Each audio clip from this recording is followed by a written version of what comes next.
ভান্ডার আমি শুনছিলাম যে এতদিন তো দুয়ারের সরকারের মাধ্যমেই হয়েছে, কিন্তু আমি আমার ডিপার্টমেন্টের সাথে কথা বলে আমি অলরেডি বলে দিয়েছি অন্নপূর্ণার ভান্ডারে অনলাইন কমপ্লিটলি এখনই ব্যবস্থা করতে এবং ইমিডিয়েটলি অনলাইনে যাতে সমস্ত মানুষ যে 1 পাস 2 পাস বা যে হয়তো শিক্ষাটা পাননি, হয়তো মানে শিক্ষিত নন, এতটা ইজি করা হবে এই অ্যাপ্লাই করার পোর্টালটাতে যে কেউ মানে পোর্টালে গিয়ে অ্যাপ্লাই করতে পারে।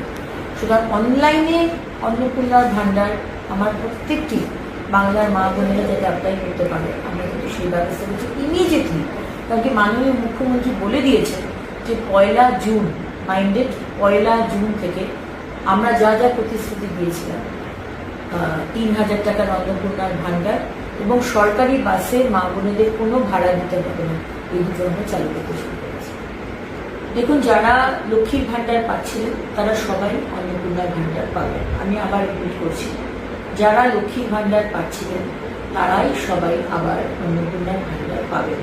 এদের মধ্যে যাদের নাম বাদ গেছে 91 লাখ মতো, তাদের অ্যানালিসিস হবে, তাদের নাম ইমিডিয়েটলি বাদ যাবে, তাদের অ্যানালিসিস হবে। তাদের নাম মারা গেছে, সে তো আর লক্ষ্মীর ভান্ডার বা অন্নপূর্ণার ভান্ডার, লক্ষ্মীর ভান্ডার পেয়ে এসছে, অন্নপূর্ণার ভান্ডার সে পাবে না। কেউ যদি বাংলাদেশের সিটিজেন নাগরিক বা বার্মা রোহিঙ্গা, সে তো আমাদের অন্নপূর্ণার ভান্ডার পাওয়ার তার যোগ্যতা নেই, সুতরাং তারা পাবেন না। কিন্তু যাদের নাম যে কোনো কারণে ডিলিট হয়েছে, তারা আমাদের নাগরিক নন, সেটা অ্যানালিসিস করার পরে জানা গেল তারা লক্ষ্মীর ভান্ডার পাবেন না।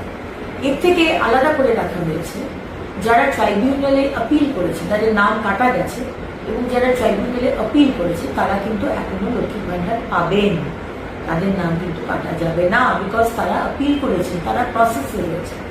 এবং যারা সিএ এর জন্য আপিল করেছে তারাও কিন্তু অন্নপূর্ণার ভান্ডার পাবেন, তাদের নামও কাটা